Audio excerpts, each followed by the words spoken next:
ये आखिरी call mister Amarendra के लिए। दिल्ली एयरपोर्ट पर अपने नाम का अनाउंसमेंट सुनकर अचानक मेरी तंद्रा भंग हुई और मैं अपनी डबडबाई आंखों को पोंछता हुआ लगभग दौड़ता हुआ गेट नंबर 6 की तरफ भागा।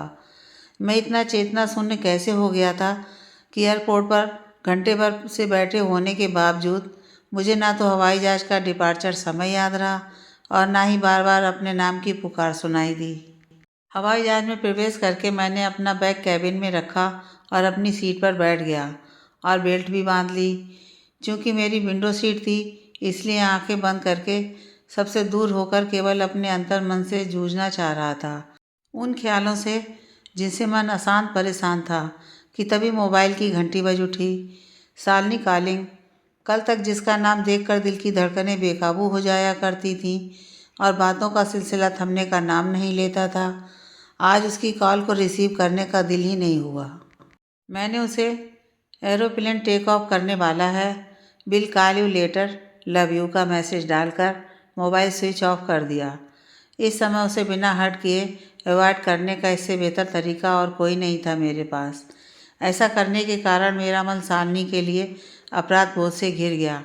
आखिर इन सब में उस बेचारी का क्या कसूर है? मन की बोझिलता को कम करने की कोशिश में मैंने अपनी निगाह खिड़की के बाहर टिका दी। हवाई जहाज हवा में टेक ऑफ ले चुका था और आसमां में रुई जैसे सफ़ेद बादलों का झुंड के बीच उड़ रहा था। कुछ ऐसे ही बादल मेरे अंतर्मन में भी उमड़ घुमड़ रहे थे। मेरा व्यथित मन बार बार अतीत की ओर उड़ा जा रहा था। जहाज में बैठे बैठे अरविंदर सोच रहा था, अभी परसों ही मेरी शालिनी के साथ सगाई थी। सगाई की पूरी तैयारी हो चुकी थी, पर रस्म शुरू होने से पहले सभी अनामिका के पहुंचने का इंतज़ार कर रहे थे।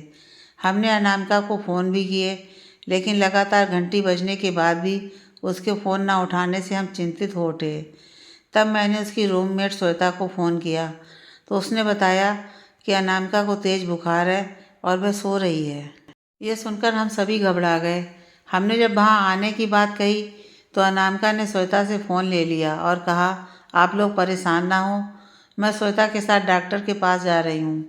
वहाँ से दवाई लेकर मैं सगाई के फंक्शन में पहुँच जाऊँगी।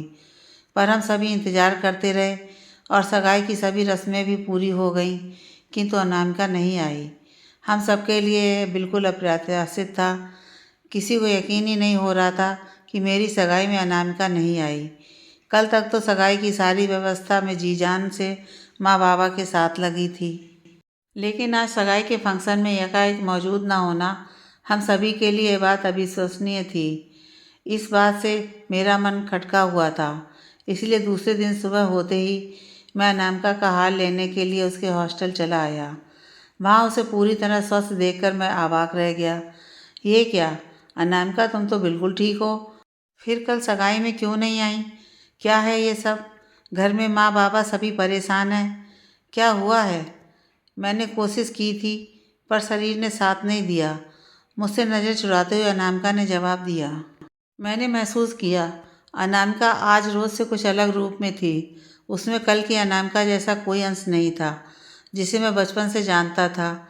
उसकी बहकी बहकी बातें मेरे गले नहीं उतर रही थीं। मुझसे कोई गलती हुई है क्या अनामिका? या माँ ने कुछ कह दिया? क्यों क्यों नाराज़ हो? जानती हो माँ बाबा भी हैरत में हैं। उनको तो यकीन ही नहीं हो पा रहा है कि मेरी सगाई में तुम नहीं आई। अमरेंद्र, मैं बहुत शर्मिंदा हूँ।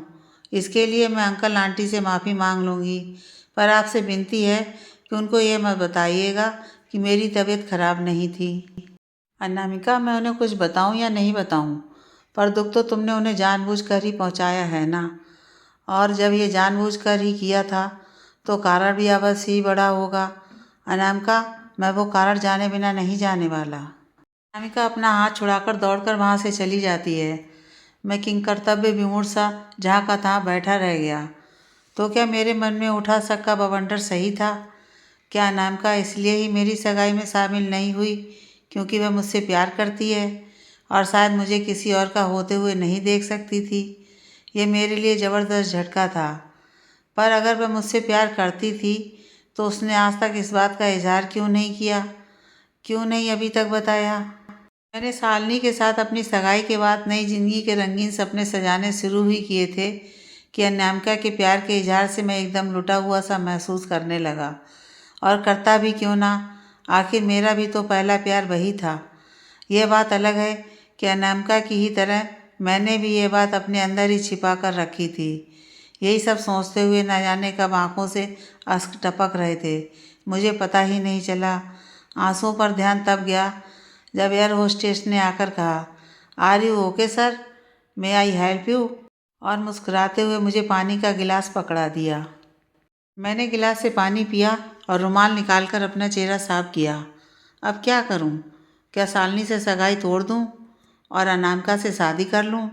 आखिरकार अब अनामिका से उस दिन से मिलने के पश्चात यह तो जाहिर ही हो चुका था कि मेरा प्यार एक तरफा नहीं है। मुझे ये बात भले उसने मुंह से नहीं कही, पर आंखों ने सब बयान कर दिया था कि अनामिका भी मुझसे प्यार करती है। तो क्यों हम दूसरों की खातिर अपनी खुशियाँ कुर्बान करते रहें? दूसरा है कौन जिसके बारे में मैं ना सोचूं? शालिनी? शालिनी भी अब दूसरी कहाँ रह गई है? अब तो मेरी मंगेतर है वो। मेरी मनोदशा से अनभिज्ञ वह इस समय सतरंगी सपनों में डूबी होगी और बेसब्री से मेरे लैंड करने की सूचना के साथ साथ किसी रोमांटिक मैसेज का इंतज़ार कर रही होगी। उसके सपनों को चकनाचूर करना क्या ठीक होगा? और माँ बाबा का क्या? क्या मेरे ऐसा करने पर उनका सम्मान आहत नहीं होगा? क्या केवल अपने स्वार्थ के लिए माँ बाबा के उस विश्वास को तार तार कर दूं जो वो मुझ पर अगाध प्रेम और विश्वास रखते हैं? मेरा मन फिर अतीत की गहराइयों में लौट गया। मुझे याद आया वो बचपन का दौर जब मैं 8th स्टैंडर्ड में था। गर्मियों की दोपहर माँ बाबा के साथ चाचा जी घर जा रहे थे। गाड़ी हमारे ड्राइवर बेजमोन अंकल चला रहे थे, जिन्हें प्यार से हम बीजी अंकल कहा करते थे। बीजी अंकल सालों से, बल्कि यूँ कहूँ कि मेरे पैदा होने से पहले से घर के सदस्य की तरह थे। उस दिन उनकी बेटी, जो बहुत होनहार थी, अपनी क्लास में हमेशा फर्स्ट आती थी और स्कूल के सभी टीचर्स की फेवरेट स्टूडेंट थी। आज उसके स्कूल में एनुअल फंक्शन है और वह अनेक कार्यक्रमों में हिस्सा ले रही थी। अंकल पापा को बता रहे थे कि वह अपनी बेटी को MBA कराना चाहते हैं ताकि वह किसी बड़ी कंपनी में किसी बड़े पद पर काम कर सके। बीजी अंकल समय से अपनी बेटी के स्कूल पहुंच सकें, इसलिए पापा ने उनसे कहा, बीजी तुम हमें ड्रॉप करके बिटिया के स्कूल चले जाना, हम टैक्सी करके वापस आ जाएंगे। बीजी अंकल बहुत खुश हुए थे, पर ईश्वर को कुछ और ही मंजूर था। हमें पहुंचाकर लौटते समय बीजी अंकल का एक्सीडेंट हो गया। बाबा को फ़ोन पर सूचना मिलते ही माँ बाबा तुरंत चाचा को लेकर हॉस्पिटल पहुँचे, पर तब तक बहुत देर हो चुकी थी। ज़्यादा खून बहने और सर में चोट लगने के कारण बीजी अंकल की जीवन लीला समाप्त हो चुकी थी। उनकी पत्नी पहले ही स्वर्ग सिधार चुकी थी। ले देकर बीजी अंकल के बूढ़े माता पिता और अब 8 साल की मासूम छोटी बच्ची थी। अतः माँ बाबा को सबसे पहले उनकी अनाथ हो चुकी बेटी की चिंता हुई और बिना एक पल गंवाए उनकी बेटी अनामिका को उसके स्कूल से सीधा अपने घर ले आए। 8 साल की नन्ही सी अनामिका को समझ नहीं पा रही थी कि यह सब क्या हो रहा है, यह लोग कौन है और उसे इस तरह यहाँ क्यों लाया गया है। माँ ने उसे अपने सीने से चिपका कर रखा था और तब तक उसे साथ रखा जब तक कि बीजी अंकल के माता पिता नहीं आ गए। अपने दादा दादी के आने पर अनामिका दौड़कर दादा दादी से लिपट गई। वे लोग भी बेसुध असमंजस में जैसे सुध-बुध खो बैठे थे। माँ बाबा ने उन्हें संभाला और धैर्य बंधाया था। 2-3 दिनों के बाद वो लोग अनामिका को अपने साथ लेकर गांव जाने की तैयारी करने लगे। तब बाबा ने उन्हें रोकते हुए कहा था, बीजी चाहता था कि उसकी बेटी बड़ी होकर MBA करे और एक बड़ी ऑफिसर बने। अपनी मृत्यु के चंद घंटे पहले उसने हमें यह बात कही थी। अगर आप लोग अनामिका को लेकर गांव चले जाएंगे तो उसकी इच्छा अधूरी रह जाएगी और वैसे भी गांव में अनामिका की शिक्षा बाधित हो जाएगी। मेरी सलाह यही है आपसे कि अब आप लोग को अनामिका के भविष्य की खातिर यहीं रहना चाहिए और उसे पढ़ाना चाहिए। बाबा की बात सुनकर अनामिका के दादा दादी के अनवरत बहते आंसुओं और उनकी गोद में चिपकी अनामिका को देखकर मैं भी रो पड़ा था। दादा दादी ने रोते हुए कहा था कि किसके सहारे रहेंगे हम इस अनजान शहर में। जो सहारा था हमारा वह तो बेसहारा छोड़कर चला गया। बहू पहले ही स्वर्ग सिधार चुकी है, अब ऐसे में हम बूढ़े गांव छोड़कर इस मासूम के साथ शहर में कैसे रहेंगे। कोई जानता है ना कोई रहने का ठिकाना है। यह सब कहते हुए दादाजी सुबह उठे। उनकी इस हालत पर मैं और माँ भी रोने लगे। तब बाबा ने विनम्रता से कहा था, काका जी, बीजी हमारा ड्राइवर ज़रूर था, पर हमारे लिए, घर के लिए एक परिवार का सदस्य ही था। पिछले 17 सालों से हमारी सेवा की है। मैं उसकी अंतिम इच्छा को सम्मान देते हुए चाहूँगा कि आप यहीं हमारे साथ रहें। आपकी रुकने अनामिका की पढ़ाई के लिए हर संभव मदद करूँगा। आप निश्चिंत रहें। पापा ने गैरेज को खाली कराकर उसे बंद रूम का रूप देकर सारी सुविधाएं मुहैया करा दी। दादाजी माली का काम और दादी माँ के कामों में हाथ बटाने लगी। घर के काम में मदद करने के एवज में बाबा उन्हें बीजी अंकल वाली तनख्वाह देकर उनकी आमदनी बना दी। साथ ही अनामिका का अच्छे स्कूल में एडमिशन भी। अनामिका का स्कूल जाना शुरू हो गया। धीरे धीरे जिंदगी पटरी पर आने लगी। अनामिका मुझसे हिल मिल गई थी।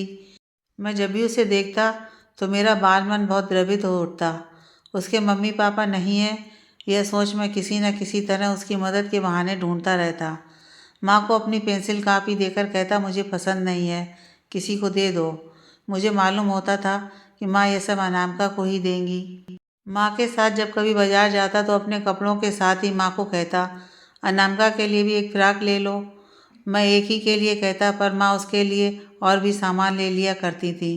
घर जाकर प्यार से उसे पहनाती, सजाती और खुश हो जाती थी।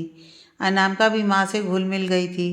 घर में कुछ भी खास बनता, माँ अनामिका को ज़रूर खाने को देती थी। बावजूद इसके मैं स्वयं अक्सर अपनी प्लेट लेकर उसके पास चला जाता और लॉन में बैठकर उसके साथ ही खाता पीता था। समय बीत रहा था। अनामिका घर की बहुत अहम सदस्य बन गई। माँ अब अनामिका पर निर्भर हो गई थी। उसके बिना घर का कोई काम नहीं होता। बाबा भी बेटी की तरह उसे प्यार करते। घर में कोई भी खास मेहमान का आना हो तो माँ अनामिका की रट लगा लेती। अनामिका भी, आप रहने दो माँ, मैं संभाल लूँगी, कहकर हर काम सुगढ़ता से पूरा कर देती। अनामिका के काम और उसके व्यवहार से मेहमान भी तारीफ करते नहीं थकते। अमरेंद्र अभी भी अपने ख्यालों में गुम फ्लाइट में बैठा अतीत में गोते लगा रहा था। मुझे ठीक से याद नहीं कि शुरुआत कब हुई थी, पर अनामिका के मासूम सौंदर्य के साथ साथ उसकी सहन शक्ति, कलात्मकता और समझदारी धीरे धीरे कब उसके आकर्षण में गुम हुआ, पता ही नहीं चला। मुझे अनामिका से बात करना, साथ बैठना अच्छा लगता। कई बार तो बिना वजह के भी उसके साथ पाने की लालसा घंटों बैठा बातें करना मुझे सुकून देता था। यदि किसी कारण वो घर में नहीं आती, चाहे दादा दादी के कारण या फिर पढ़ाई के कारण, तो मैं बेचैन हो जाता, उसका इंतज़ार करता। फिर एहसास हुआ कि यह सब अनायास नहीं, बल्कि मैं अनामिका को प्यार करने लगा हूँ, रातों को जागने लगा हूँ। बहुत कठिन दौर था मेरे लिए। एक तरफ मेरे ऊपर मेरी भावनाएं हावी हो रही थीं, तो दूसरी तरफ इस बात का भी एहसास था कि मेरा यह कदम मेरे और अनामिका की बदनामी का कारण बन सकता है। मेरे इस आचरण से पापा की बरसों की तपस्या खंडित होगी, पर मैं स्वयं से जीत नहीं पा रहा था। अनामिका दिन प्रतिदिन मेरे दिलो दिमाग पर छाती जा रही थी। मेरा पढ़ाई में मन नहीं लगता, उचटने लगा था। ये हो गई कि मैं अनामिका से बातें करने के बहाने तलाशता। दुर्भाग्यवश अनामिका का घर में आना जाना कम हो गया था। माँ ने बताया कि उसकी परीक्षाएं आ रही हैं, इसलिए पापा ने हिदायत दी है कि उसे पढ़ने का समय दो, घर के काम खुद करो जब तक परीक्षा समाप्त नहीं होती। पर मैं उसे देखना चाहता था, मिलना चाहता था, बातें करना चाहता था, और इस कारण घंटों खिड़की पर बैठ जाता उसकी एक झलक पाने को। मैं बहुत परेशान और बेचैन रहने लगा था। तभी मेरा सिलेक्शन IIM हैदराबाद में हो गया और मुझे MBA के लिए हैदराबाद आना पड़ गया। हैदराबाद आकर मैं पढ़ाई में मसरूफ़ हो गया। अनामिका को भूला तो नहीं, हाँ, स्थिति को स्वीकार करना सीख गया। MBA ख़त्म होते ही एक मल्टीनेशनल कंपनी के लिए मेरा कैंपस सिलेक्शन हो गया और हैदराबाद से बेंगलुरु चला गया। इधर अनामिका का लक्ष्य भी निर्धारित ही था। ग्रेजुएशन के बाद उसने कैट की परीक्षाएं दी और बहुत अच्छे रैंक से उसे दिल्ली की अच्छी संस्था में प्रवेश मिल गया। बाबा बहुत खुश थे, उसकी मेहनत को सफल कर दिया था। बाबा स्वयं उसके गारंटर बने और आगे की पढ़ाई के लिए एजुकेशन लोन भी दिलवा दिया। वह भी MBA करने के लिए यूनिवर्सिटी के हॉस्टल चली गई। पिछले 2 साल में अनामिका के हॉस्टल जाने के बाद से मैं उसे एक आध बार ही मिल सका। जब मुझे छुट्टियां मिलती तो वो हॉस्टल, और जब उसे तो मैं अपनी नौकरी पर बेंगलुरु में। इधर माँ ने मेरे लिए शालिनी का चुनाव कर लिया था। मेरी जॉब लगते ही माँ उसे बहू के रूप में स्वीकार कर चुकी थी और आतुर थी कि जल्दी शादी हो। शादी की बात सुनकर अनामिका का ख्याल फिर मन में आया। भले ही मैंने अपनी भावनाओं को दबा दिया था, पर मन से नहीं निकाल सका था। हालांकि मन में बुरी भावनाएं नहीं थीं, फिर नसीब मान मैंने शालिनी के लिए हाँ कर दी। आज जब वो सगाई में नहीं आई और मैं हॉस्टल उसकी तबीयत जानने के लिए गया और अनामिका के मन की बात का एहसास हुआ, तो फिर इस दिन की याद आई जब हैदराबाद से वापस आया था कि नौकरी ज्वाइन करने से पहले घर चला जाऊं। मेरे आने माँ ने अचानक शालिनी की मम्मी पापा को घर बुला लिया और अनामिका को कहा था कि मुझे शालिनी बेहद पसंद है और इसे मैंने अमरेंद्र के लिए चुन रखा है। तुम बताओ अनामिका, तुम्हें कैसी लगी शालिनी? अच्छी रहेगी ना दोनों की जोड़ी? तब अचानक अभी आई माँ कहकर वहाँ से चली गई थी और काफ़ी देर बाद वापस आई थी। वापस आने पर मैंने महसूस किया था कि उसकी आंखें लाल क्यों थीं। मुझे बेहद हैरान किया था अनामिका ने। अपने संवेगों पर ज़बरदस्त नियंत्रण रखना कैसे सीखा इसने? काश उसने बस एक बार एहसास तो करा दिया होता मुझे, फिर मैं अपने दिल की रानी बना कर रखता जीवन भर। बचपन का पल पल का साथ वो मुझे समझ गई थी, मैं उसे। तभी एक झटका लगा, शायद जहाज़ लैंड कर रहा था। मैं भी यादों के गुबार से बाहर आ गया। केबिन से अपना हैंडबैग निकाला और यंत्र चालित सा हवाई जहाज की सीढ़ियाँ उतर गया। मेरा दिमाग अभी भी अपना संतुलन नहीं कायम कर पाया था। अनामिका के मुँह के इज़हार ने मेरे सुसुप्त प्यार को हवा दे दी थी। अनामिका को तो शायद बचपन से खोने और सहन करने की आदत पड़ चुकी थी। पहले बेचारी की माँ, फिर पिता, किंतु मेरे लिए ये सब बहुत मुश्किल हो रहा था। अनामिका को शायद अपने मम्मी पापा से एक गुड़िया तक खरीदने की जिद करने का मौका ही नहीं मिला था, पर मुझे तो मांगने से पहले हर चीज़ मिल जाती थी। पर अब बस, मैं अब उसके जीवन में कोई कमी नहीं रहने दूंगा। अब अपनी ख्वाहिशों का गला नहीं घोटने दूंगा अनामिका को। प्यार को तरसती उसकी खाली झोली को भरने के लिए मैं संघर्ष करूंगा। अब खुशियों के पल उसकी झोली में डालने से मुझे कोई नहीं रोक सकता। मुझे उससे बात करनी ही होगी। 24 घंटे की जद्दोजहद के बाद यह निर्णय ले चुका था। अब चाहे जो भी करना पड़े, मैं शादी अनामिका से ही करूँगा। जहाज़ लैंड कर चुका था और ख्यालों से जूझता हुआ वो एयरपोर्ट अराइवल से बाहर आकर टैक्सी में बैठता है तो ख्याल आता है, अरे यार, मोबाइल तो अभी तक फ्लाइट मोड पर है। वो अपना मोबाइल निकालता है और उसे ऑन करता है। साथ ही बुदबुदाता है, अनामिका को अब अपनी सच्चाई बताकर उसे अपनी जीवन संगनी बनाने का निर्णय सुना दूंगा। मोबाइल ऑन होते ही कतार में पेंडिंग पड़े ढेर सारे मैसेज एक एक कर स्क्रीन पर चमकने लगे। सबको अनदेखा करते हुए मैं मन ही मन अनामिका को कहने वाले शब्दों की तलाश कर ही रहा था कि सामने शालिनी का मैसेज दिख गया। अपने लिए शालिनी का मैसेज देख मुझे आश्चर्य हुआ और मैं उसे पढ़ने से खुद को रोक ना सका। शालिनी ने लिखा था, अमरेंद्र, मैं आपको कुछ बताना चाहती हूँ, लेकिन आपको कसम है कि अनामिका को आप कुछ भी नहीं बताएंगे कि मैंने आपको कुछ बताया है। मेरे अंदर हलचल मच गई। आगे पढ़ने लगा, मैं आपको ये सच्चाई सिर्फ इसलिए बताना चाहती हूँ क्योंकि मैंने आपके लिए अनामिका के प्यार को शिद्दत से महसूस किया है और उसे तिल तिल मरते हुए देखा है। अनामिका ने मुझे बताया था कि वह होश संभालने के बाद से आपको बहुत पसंद करती थी, पर जब उसे एहसास हुआ कि आप भी उसे पसंद करते हो तो वह घबरा गई। उसे अपने आप पर तो भरोसा था, किंतु आप पर नहीं, क्योंकि वह अच्छे से जानती थी कि आपको अपनी पसंद की चीज़ें पाने की आदत है। चूँकि माँ बाबा की इकलौती लाडली संतान हो आप, और फिर आपके मन में प्यार पनपा है, तो उसे पान लेना आपका मकसद बन जाता है। तो अनामिका नहीं चाहती थी इसे माँ बाबा के किए एहसानों पर पानी फिर जाएगा। वो क्या सोचेंगे? यही ना कि एक ड्राइवर की अनाथ बेटी ने, जिसे हमने सरहद पाला पोसा पढ़ाया लिखाया, वो उनके बेटे को प्रेम जाल में फंसाकर इस घर की बहू बनने के सपने सजाने लगी। नहीं नहीं, अमरेंद्र को कुछ भी पता नहीं चलना चाहिए। इसी वजह से वो आपसे दूर रहने लगी थी। आपको खुद से दूर करने के प्रयास में तिल तिल मरी है और उसे सुकून इस बात का है कि अपनी ओर उंगली उठाने का मौका किसी को नहीं दिया। उसके लिए अपनी खुशी इतनी महत्वपूर्ण नहीं है जितनी आपकी और आपके परिवार की खुशी है। आपकी सगाई वाले दिन वह बहुत बेचैन थी, बहुत ज़्यादा रोई भी थी, पर अब उसने अपने आप को संभाल लिया है। इस समय वो आपके घर पर ही है। कह रही थी माँ बाबा से सगाई में ना आ पाने की माफ़ी मांगेगी। उसको इस बात का भी दुख है कि सगाई वाले दिन माँ को बहुत परेशानी हुई थी, क्योंकि माँ ने उसे बहुत से काम उसके भरोसे छोड़ रखे थे। अमरेंद्र, अनामिका ने जो त्याग और दुख कष्ट झेले हैं वह किसी भी लड़की के लिए इतना आसान नहीं है। उसे जो करना था वो कर चुकी है, अब आपकी बारी है। आपको उसके त्याग का सम्मान करना चाहिए। उसने बचपन से खोया ही खोया है। उसके पास कोई संपत्ति है तो वह उसका आत्मसम्मान। उसकी इस धरोहर पर आँच मत आने दीजिएगा, मेरी आपसे यही विनती है। मैं अपना देख लूँगी, मेरी तरफ से आपको पूरी स्वतंत्रता है। शालिनी का मैसेज पढ़कर मैं फिर से बौखला सा गया। मुझे ऐसा लगा कि मेरे बेचैन और अशांत मन के अंदर का झंझावत अभी खत्म नहीं होंगे। मैंने एक लंबी सांस ली और सर सीट पर टिका दिया। आंखें सुर्ख लाल हो चुकी थीं और बहते हुए आंसुओं को रोकने की कोशिश नहीं की। बहने दिया। बेबस आंसुओं को जी भरकर रोना चाहता था। मैं अपना निर्णय बदल रहा था। मैंने तय कर लिया था कि अनामिका की भावना का सम्मान करूंगा। उसको ठेस न पहुँचे ऐसे ही किसी कदम को उठाने की मैं सोच भी नहीं सकता था।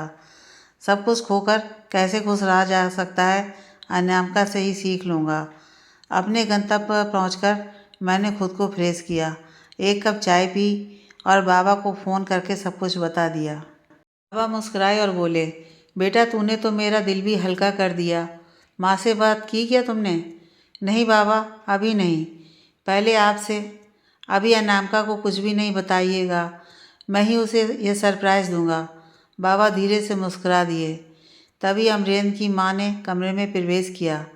अमरेंद्र के बाबा को मुस्कुराते देख बोली, क्या बात है, अकेले अकेले मुस्कुरा रहे हैं? दोनों पति पत्नी की ट्यूनिंग काफ़ी अच्छी थी, इसलिए बाबा ने सारी बात अपनी पत्नी को बता दी। वो एकदम से बोली, ये बात पहले क्यों नहीं बताई? और फिर बीजी भैया का हर सपना पूरा होगा। वो एकदम से अनामिका को पुकारती। उससे पहले बाबा ने चुप करा दिया कि नहीं, अमरेंद्र खुद उसे ये तोहफा देना चाहता है।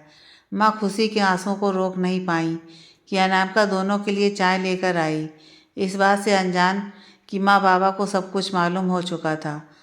क्या हुआ माँ, आप रो क्यों रही हैं? क्या हुआ बाबा, आप ही बताइए। पर माँ ने उसे अपने आंचल में भींच लिया था। अनामिका भौचक्की, कुछ समझ ही नहीं पाई। पूरे 1 महीने बाद आज अमरेंद्र घर आ रहा था। घर में स्वागत जैसी तैयारी थी। माँ ने अनामिका को कहा कि आज साड़ी पहने। उसे थोड़ा अटपटा सा लगा, लेकिन वो माँ की बात टाल नहीं सकती थी। शालिनी के परिवार से भी सभी आ चुके थे। शालिनी अमरेंद्र को लेकर आने ही वाली थी। सभी बड़े ड्राइंग हॉल में बैठे थे। अनामिका बिल्कुल सिंपल आसमानी साड़ी में गजब की सुंदर लग रही थी। वो बाबा के पास ही बैठ गई।